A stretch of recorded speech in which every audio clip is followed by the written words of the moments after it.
Connecting room namin, umakyat siya sa bubong, tapos may bintana doon. Pinapasok niya yung bintana na yun. Ako naman, ginawa ko na, pumunta naman ako sa cabinet ko. Tapos yun, nakita niya, dinala niya na ako sa kama, tapos yung ginagawa niya na yung mga gusto niya gawin sa akin.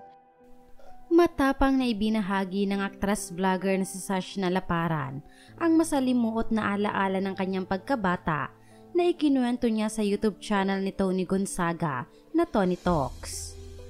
Marami ang nabigla at naawa sa ibinahaging kwento ni Sashna kay Tony nitong nagdaang linggo dahil tila eksena sa isang teleserye ang naging buhay nito noong nasa 5 taong gulang pa lamang siya. Kwento ni Sashna, single mom ang kanyang ina sa kanya noon, kaya naman para mabuhay ay nang ibang bansa ito upang magtrabaho. Samantalang siya ay nasa pangangalaga ng kanyang lolo at lola na itinuring niyang totoong magulang niya. Ngunit nang tumungtong umano siya sa 5 taon, ay may pinatira umano na malayong kamag-anak ang lolo't lola niya sa bahay nila at doon nagsimula ang kalbaryo ng kanyang kabataan. Kwento ni Sashna, naabuso ang kanyang pagka-inosente noon at dahil may sarili siyang kwarto, ay nagagawa raw nung lalaki sa kanya mga gusto nitong ipagawa sa kanya. Pagsasalaysay ni Sashna, ang lola ko, sobrang bait, inampun niya, pinag-aral. Parang 17 siya that time, pero ako nung time na yun, 5 years old ako. Tapos wala naman akong kaalam-alam sa mga bagay, kasi nga bata pa. Kumbaga, kung anong gusto niyang ipagawa, gagawin ko. Mayroon po ako that time. Maraming beses po kasing nagagawa eh. Nandun yung hawak, paghipo sa private parts ko. Tapos yung ari niya, ipapaano niya sa bibig ko. Pinaka hindi ko makakalimutan kasi connecting ang room namin. Umakyat siya sa bubong.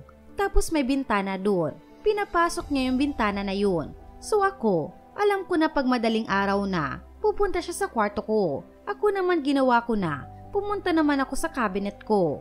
Tapos may puwang doon na parang sa movie, na nakikita ko siya na hinahanap niya na ako. Tapos nung nakita na niya ako, hindi naman sa pilitan.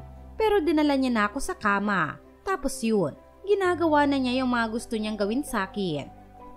Ayon pa kay Sashna, umabot daw ng 2 taon ang ganitong senaryo dahil tinatakot daw siya nito na papatayin ng kanyang lolo't lola na ayaw niyang mangyari lalo't ang mga ito na lang daw ang meron siya. Kaya naman naging malaking trauma ito sa kanya na nadala niya hanggang sa mag-teenage year siya at naikwento lang daw niya ito sa pamilya niya nang buo na sila. Pakiramdam niya raw kasi noon ay may kakampi na siya na pwede niyang makwentuhan ang bigat na dinadala niya simula pagkabata. Gayunpaman, masaya siya na nakikita ng mga tao kung gaano siya katapang ngayon dahil sa mga pagsubok na pinagdaanan niya simula bata siya.